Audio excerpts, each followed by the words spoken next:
All right, welcome to episode 60 of the Ridiculously Lame Wrestling Show. I am Robert Lentini. We're going to be going over the December 4th episode of AEW Dynamite. Continental Classic continues. And we're also going to talk about the Ryan Nemeth CM Punk story at the end of this video for a few minutes. I still cannot wrap my head around it. I've read that Fightful Select report about 15 times. I don't understand it. We'll break it down at the end of the show, but let's start with the Dynamite review. And the opening match was a Continental Classic match, Kyle Fletcher versus Shelton Benjamin. I'll continue to say it. Shelton Benjamin looks like an absolute massive star in AEW. He looked like a jobber in WWE. He looks great in AEW. So I will give AEW credit when it is due. The Hurt Syndicate's working for me. I like Lashley, looks like $1 million. MVP looks rejuvenated in AEW, and Shelton Benjamin, we're seeing the best version of Shelton Benjamin we've seen in years. WWE never allowed him to do this towards like the last decade of his time in WWE. He's been released by WWE twice. He was never appreciated in that company. So I'm glad he's getting this opportunity here. And I really enjoyed this match against Kyle Fletcher. Didn't really like the finish, and also didn't like the finish of the main event. There's like two heels just cheating to win in the Continental Classic, where it's supposed to be just nobody can interfere right down the middle. That's a little goofy to me, but Kyle Fletcher picked up the win because he used the ropes for leverage. It's, both of these guys were heels too, so that also was annoying, but he used the ropes for leverage and a roll up to steal the win. Not a overly impressive victory by Kyle Fletcher, but again, he is a heel, and so is Shelton Benjamin, and they just beat the shit out of AEW security backstage after the match, just to vent their frustrations. It was Lashley and Shelton Benjamin, while MVP's watching on, just beating the shit out of random security guards backstage later on the show because he's frustrated that he lost. But good match. Kyle Fletcher now has 6 points, I believe, in the Blue League or the Gold League. He's in one of the damn leagues, and he has 6 points, which puts him in the lead.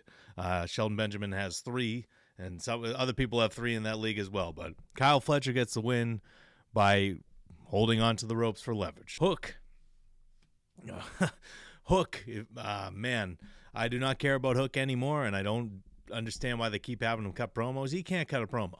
It's just he can't cut a promo. Let's give him a manager. I don't know what Stokely Hathaway's doing. If they kicked him out from managing Chris Statlander, just put anybody with him.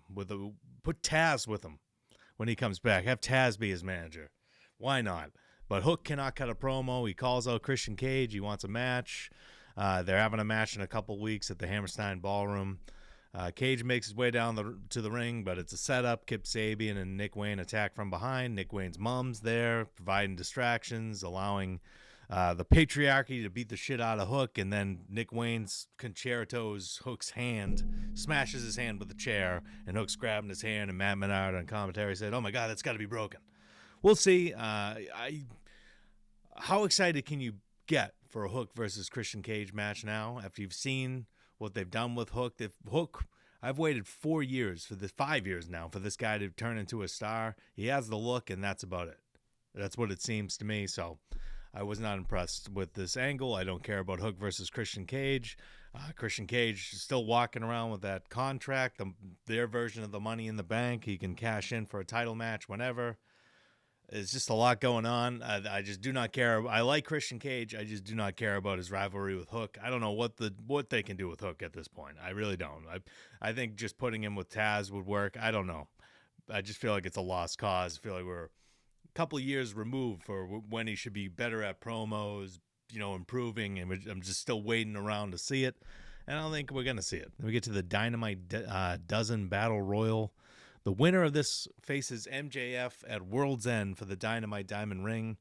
It's a pay-per-view match for the Dynamite Diamond Ring. Whatever. I hate the way that this Battle Royal works. The last two face each other next week. So, the whole rivalry's been Adam Cole and Kyle O'Reilly, trying to figure out who's going to face MJF next after MJF beat Roderick Strong at Full Gear.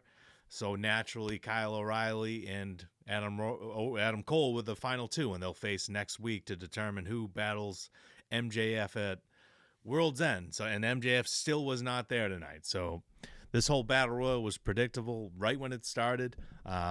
Lance Archer and Brian Cage were in the final four. O'Reilly and Cole eliminated them both at the same time. Evil Uno was like the first star eliminated. Mark Davis was in here. Action Andretti and Leo Rush turned on Top Flight during this. A lot went down here, but in the end, it was Adam Cole and Kyle O'Reilly, the last two standing. They will face each other next week. MJF then cut a promo. He's not in the arena again. He was at a bar this time. I don't know where he was. He says that Adam Cole Bebe was record-breaking, but Adam Cole betrayed him.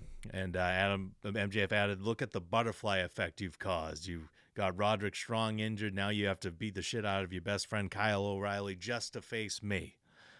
Max added that Adam Cole is a jaundice-filled villain, just making fun of the yellow skin tone of his ridiculous spray tans and how everybody's been criticizing him online. MJF addressed it, so he's still the best part of the show, even when he's not there in person. But again, I just don't care about a match between MJF and Adam Cole, and I don't care about a match between MJF and Kyle O'Reilly even less. So I don't care about this storyline. It's gone on for far too long. It's disappointing that MJF's not in it in person, but he's filming Happy Gilmore 2 or whatever. Good for him. But these videos really aren't working for me. I would have rather just MJF not been on the show for a couple months. It would have been fine. It would have been fine. I mean, it would have been disappointing, but this is just feels phoned in and half-assed, and we all know he's not watching the show live and sending these videos in. It's hokey. Billy Gunn tried to convince Max Caster to tone down his attitude. He's facing Swerve Strickland tonight. Caster wasn't listening, thinks he's the best wrestler in the world, best wrestler on the planet. Bowen said, "All right, you think you're the best wrestler on the planet? Go and prove it tonight." And he faced Swerve Strickland, and he lost in like 1 minute, which was the right call. I don't know why this match is even happening. Max Caster versus Swerve Strickland. Caster's a heel.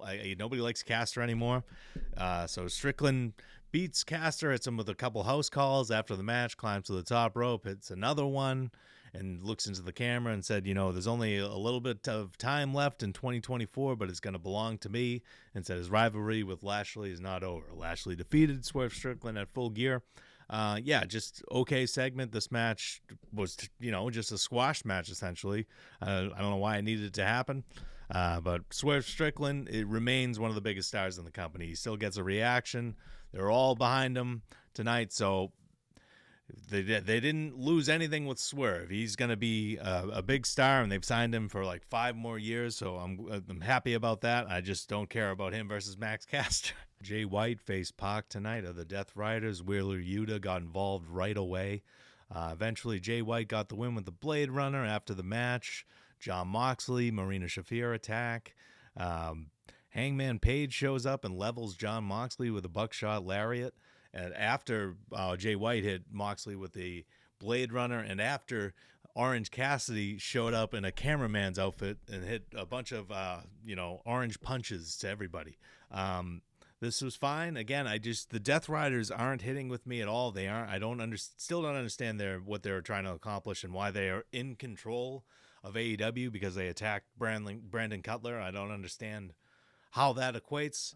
And Hangman Page teaming with Jay White after they had a rivalry is interesting, but this is the best version of Hangman Page by far that I've seen in a while. He's unhinged, but the crowd is behind him. They're chanting cowboy shit whenever he's on television, on the screen. So to keep building Hangman Page. He's obviously a babyface. I don't know if it's going to do Hangman Page, the Young Bucks, and fucking Kenny Omega versus the Death Riders. That would be lame. If you don't, it would be lame to me.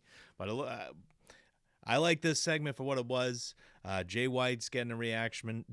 Hangman Page getting a reaction. Orange Cassidy got a huge pop as well. But I just don't understand the Death Riders. I don't know what their mission is. I don't know how they're in control of AEW. I don't understand where the AEW championship is. I don't understand how long we're going to drag this out without any explanation.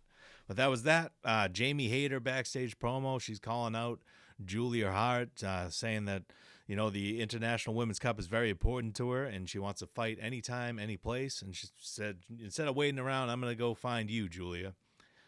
Chris Jericho with a New York Minute, just promoting the Hammerstein Ballroom shows, promoting ROH Final Battle. just I guess it was an innovative way to sell tickets. But more importantly, after this, they aired a Bandido vignette. He's been gone for a while. Looking forward to seeing him back. He's one of my favorites. He's very entertaining. He's a great wrestler. Looking forward to having Bandido back. Hopefully they use him well when he returns, but excited to have him back. It was nice to have that as a nice palate cleanser after the learning tree trying to sell me tickets to ROH. That was nice. Penelope Ford versus Anna Jay. This match was fine. Bit of a botch fest. Anna Jay eventually won. After the match, she cut a promo, called out Mercedes Moné. Moné wonders, why does Anna Jay think she can win the TBS title from her when Chris Statlander, the strongest woman in the company, failed to do so?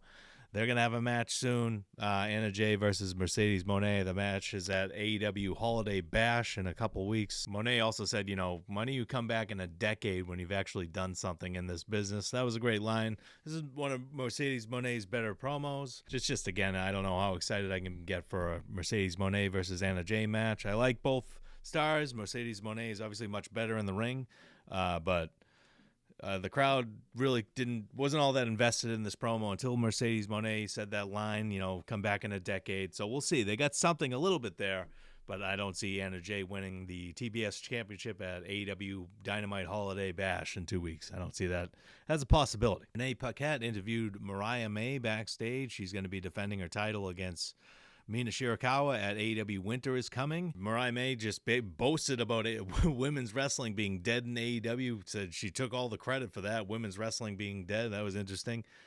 Mina Shirakawa showed up with a bottle of champagne behind Mariah May, so I thought she was going to hit her over the head. That didn't happen. She put the bottle in May's hand and dared her to do it, and May didn't. So this was a good segment. It made Shirakawa look like a badass out of her AEW championship.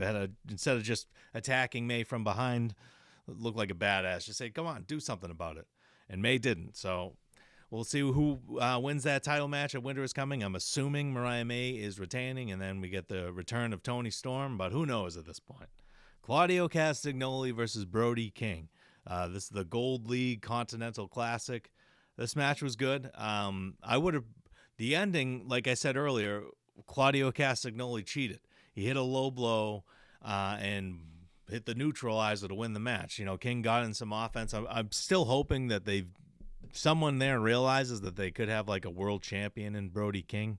I'm hoping somebody there sees that, because this guy's great. His athleticism for his size he's just underappreciated in AEW. He's like a Lance Archer, but better, in my opinion. He's just a better athlete. He's just more talented to me, and I just don't think they're using him well enough. But I guess Claudio Castagnoli needed this win. I would have given it to Brody King or done like a draw or something. But Claudio cheated to win, and he's got 6 points. He's leading the Blue or Gold League in the Continental Classic. We'll see who wins. We'll see who faces Okada or whatever. But overall, this was a decent episode of Dynamite. But let's talk about this CM Punk and Ryan Nemeth story for a few minutes here, because it broke earlier today, and I cannot figure out what the hell the story is. I'm trying to read it again. I'll go over it again here. Pulling it up now. This is the part that I'm really struggling with. I'm struggling with a few parts of the story here, but Nemeth said he's contacted Parekh, or whatever the hell the old AEW Mega, let's call him Mega, the old AEW lawyer there. Now it's Chris Peck here, but Nemeth says he contacted Parekh again, pleading for actions to be taken, because apparently CM Punk confronted Ryan Nemeth and told him that on the August 12th episode of Collision or whatever in Greensboro, and told him to get the fuck out of there. Pat Buck said originally it was travel issues, but it actually was CM Punk demanding Ryan Nemeth to get out of there. Okay, fine. On August 16th, Nemeth was ordered to verbally antagonize CM Punk. It doesn't say by who. Who ordered Ryan Nemeth to antagonize CM Punk in a promo in front of a live crowd? That's what it says in the report. Tape for AEW programming. Ryan Nemeth ordered to verbally antagonize the world champion. Brooks was the real world champion at the time. In a promo in front of the live crowd and for tape for AEW programming.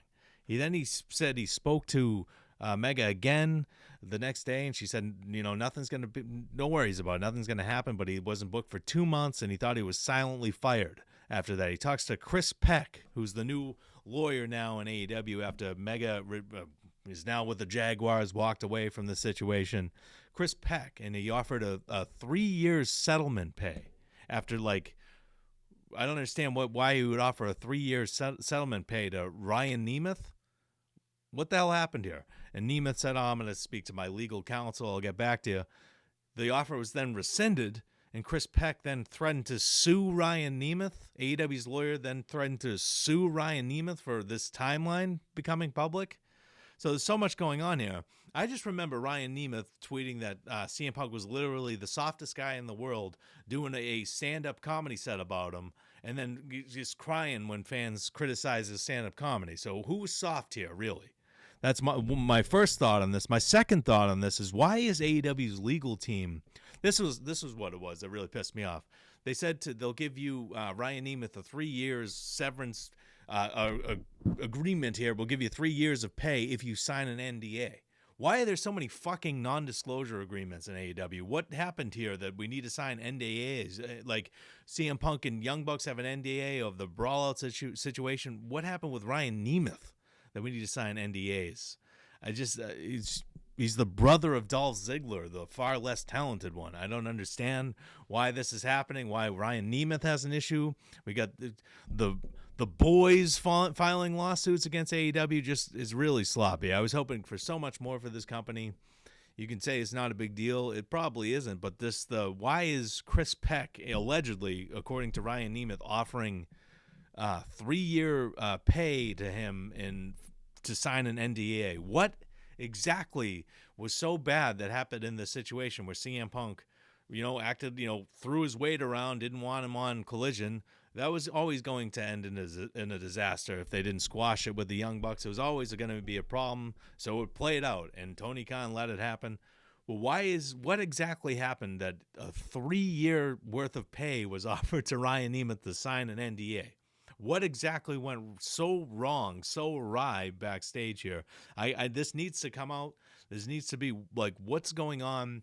And then it also says that Nemeth had a conversation with Tony Khan a couple months ago, and Tony Khan said, insinuated that he could come back to AEW, but Nemeth had no interest. And he said, praised John Moxley for reaching out to him. What the hell? Like, is CM Punk just banished him from Collision? Sure.